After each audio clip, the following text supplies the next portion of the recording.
"He's in the basement," she whispered. I set down my pen, maintaining professional composure despite the chill that ran down my spine. After 15 years of practice, I'd learned not to jump to conclusions. Clients often said things that sounded alarming but turned out to have perfectly rational explanations. "When you say, 'he's in the basement,' what exactly do you mean, Maria?" I kept my voice steady, curious rather than concerned. She fidgeted with the sleeve of her cardigan, avoiding eye contact. "You probably think I'm losing it, like last time, when I told you about the voices from the radio telling me things about my neighbors." I remembered that session. Maria had been convinced that old AM radio in her kitchen was broadcasting personal information about people on her street. We'd worked through it as auditory hallucinations brought on by stress and insomnia. She'd seemed much better in recent weeks. "I'm not making any assumptions.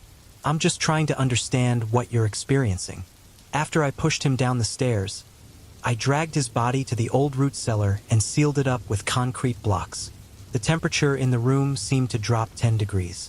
My fingers instinctively moved toward my phone, muscle memory from crisis training kicking in.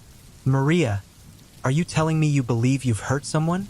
I asked carefully, already composing a mental message to my supervisor. Client safety protocols existed for exactly these moments.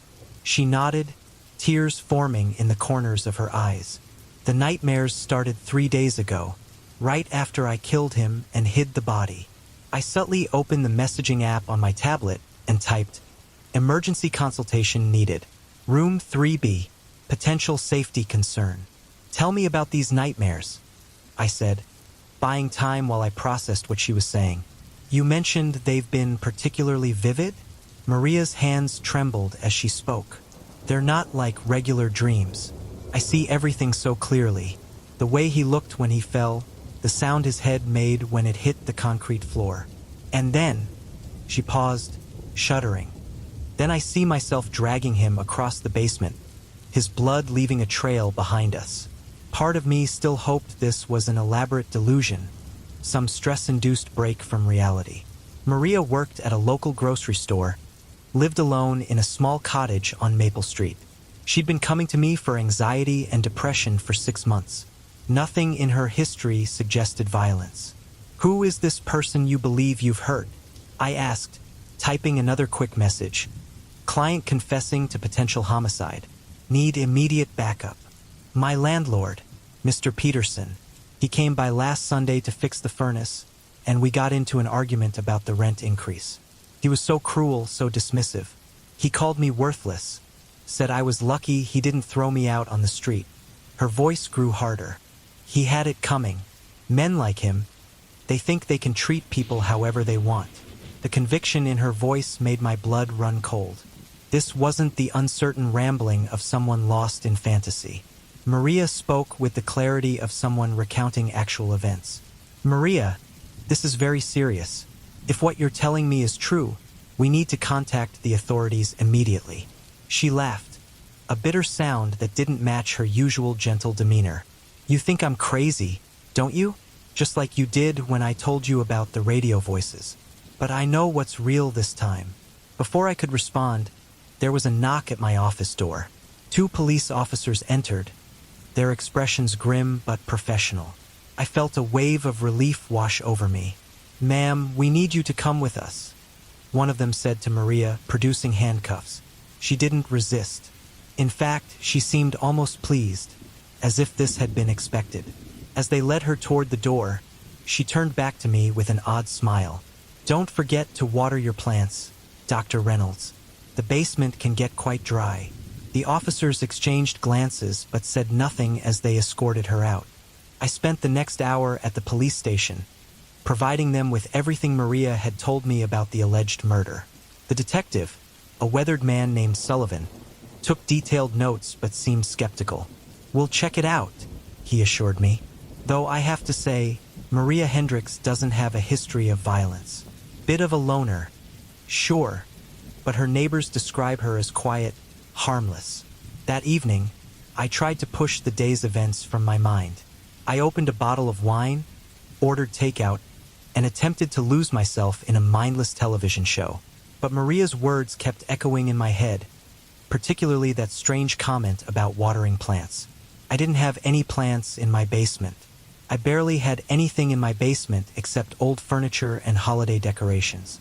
Around midnight, I was awakened by a sound I couldn't immediately identify. A rhythmic tapping, like fingernails drumming against wood. It seemed to be coming from below my bedroom, from the basement. I lay still, listening. The sound continued, steady and persistent. Probably the old heating system, I told myself. The house was nearly 80 years old, and strange noises were common. But as I listened more carefully, the tapping began to sound almost deliberate, like a pattern. 3 quick taps, pause, 3 quick taps, pause. I threw on a robe and grabbed a flashlight from my nightstand. The basement stairs creaked under my weight as I descended into the musty darkness. The tapping had stopped.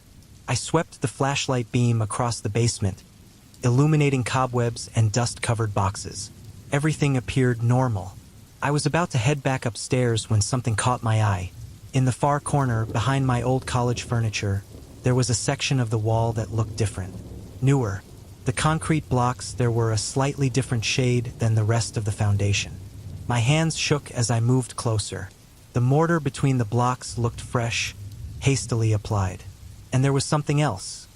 A dark stain on the floor that I'd never noticed before.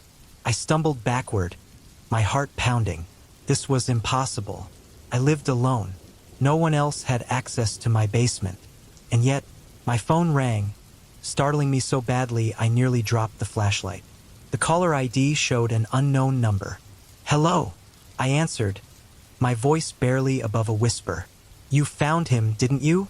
Maria's voice came through the phone, calm and knowing. "Maria? How are you calling me? Aren't you in jail?" "Oh no, Dr. Reynolds. They let me go hours ago. You see, when they went to check my basement, they didn't find anything. No body, no blood, no evidence of any crime at all." I felt the room spinning around me. "But you said..." "I said he was in the basement. I never said which basement." The line went dead. I raced upstairs and immediately called Detective Sullivan. He sounded tired and annoyed when he answered. "Detective, it's Dr. Reynolds. About Maria Hendricks." "Yeah, we had to release her. No evidence of any crime. Her basement was clean as a whistle. Look, sometimes people confess to things they didn't do. Mental illness, attention-seeking behavior." "She's not at my house," I interrupted. "She called me. She's in my basement." There was a long pause. "Dr. Reynolds, I think you need to slow down. What exactly are you saying?" I tried to explain about the fresh concrete, the stains, the phone call, but even as I spoke, I realized how insane it sounded. Sullivan listened patiently, then suggested I might be experiencing stress-related paranoia. "Look, we'll send a car by to check on you, but I think you should consider that this case has affected you more than you realize." After he hung up, I sat in my living room, trying to make sense of what was happening. How could Maria have accessed my basement? How could she have moved a body there without my knowledge? And who was the body supposed to be?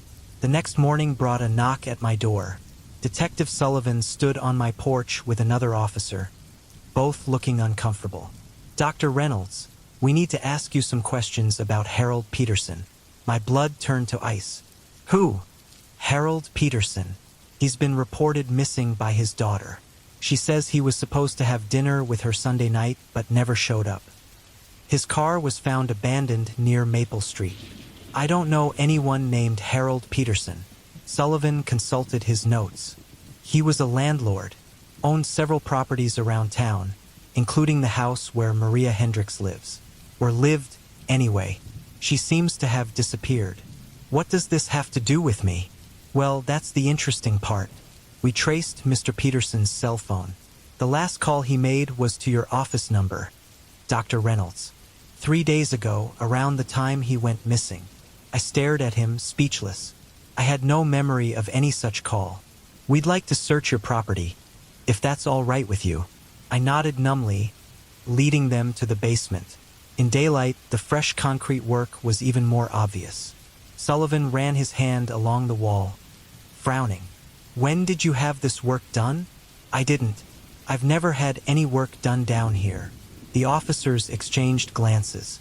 One of them went upstairs to call for a forensics team while Sullivan continued questioning me. "Dr. Reynolds, I have to ask, have you been experiencing any memory problems lately? Blackouts? Confusion? Anything like that?" "No, nothing like that. I'm telling you, I didn't do this work. Someone else was in my house." "Without your knowledge? How would they get in?" I couldn't answer that. My house was always locked. The security system was always armed. There was no sign of forced entry. The forensics team arrived an hour later. Using specialized equipment, they quickly confirmed that something was buried behind the fresh concrete. The process of breaking through the wall took most of the afternoon. Harold Peterson's body was exactly where Maria had said it would be. I was arrested that evening. The evidence against me was overwhelming. Peterson's blood was found on tools in my garage. His cell phone records showed he had called my office, though I had no memory of speaking with him. Security cameras from a nearby business had captured my car in the vicinity of where his car was found abandoned. Most damning of all, they found my fingerprints on the concrete blocks used to seal up the basement wall. "I don't understand," I kept telling my lawyer, a sharp-dressed woman named Janet Morrison. "I didn't do any of this. I don't even remember meeting Harold Peterson." "The prosecution is going to argue that you suffered some kind of psychological break," she explained. "They're painting a picture of a respected therapist who snapped under pressure, perhaps triggered by Maria Hendricks' confession. But Maria confessed first. She told me she killed him. Dr. Reynolds, there's no record of Maria Hendricks ever being your patient. No appointment records, no billing information, no intake forms. According to the clinic's database, you haven't seen any patients named Maria in over 2 years. I felt the ground shifting beneath me. That's impossible. I've been seeing her for months. Check my notes." "We did. There are no notes about any Maria Hendricks in your files." That night, alone in my cell, I tried to piece together what had happened. The more I thought about it, the more confused I became. I could clearly remember Maria's sessions, her problems with anxiety, her stories about the radio voices. But if there was no record of her existence, a guard brought me a letter the next morning. It had no return address, but I recognized the handwriting immediately. "Dear Dr. Reynolds," it read, "I hope you're beginning to understand. Reality is such a fragile thing, isn't it? We construct it from our memories, our perceptions, our beliefs about what's possible. But what happens when those foundations begin to crumble? You spent so many sessions trying to convince me that my experiences weren't real. The voices, the visions, the certainty I had about things others couldn't see or hear.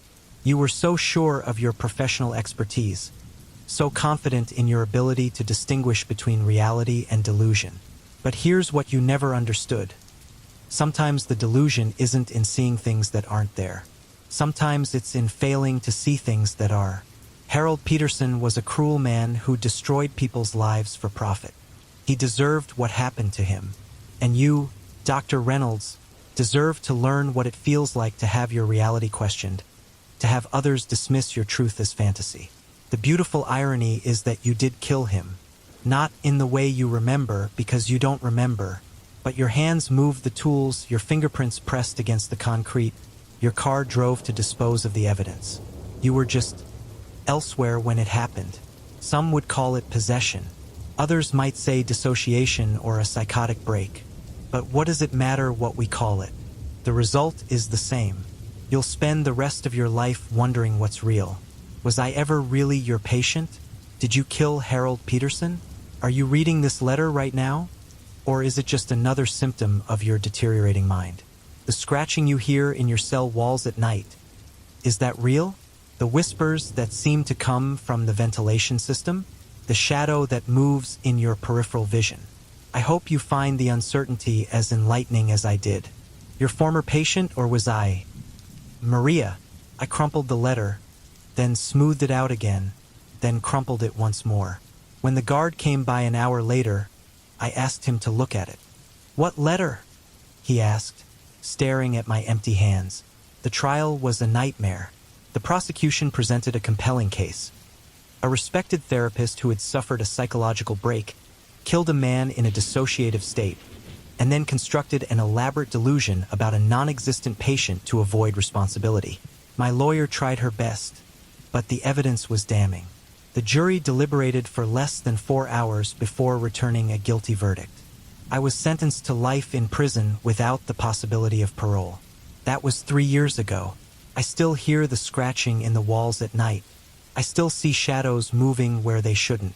And sometimes, late at night when the prison is quiet, I can swear I hear Maria's voice whispering through the ventilation system. Do you know what's real yet, Dr. Reynolds? I've stopped trying to answer that question. Reality is whatever you're experiencing in the moment, whether others can verify it or not. My reality includes the memory of a patient named Maria Hendricks, sessions in my office that may or may not have happened, and the growing certainty that I killed a man whose name I didn't even know. The other inmates think I'm crazy. The guards treat me like a dangerous mental patient. My former colleagues won't return my letters. But sometimes, in the darkest hours before dawn, I wonder if this entire prison is just another delusion.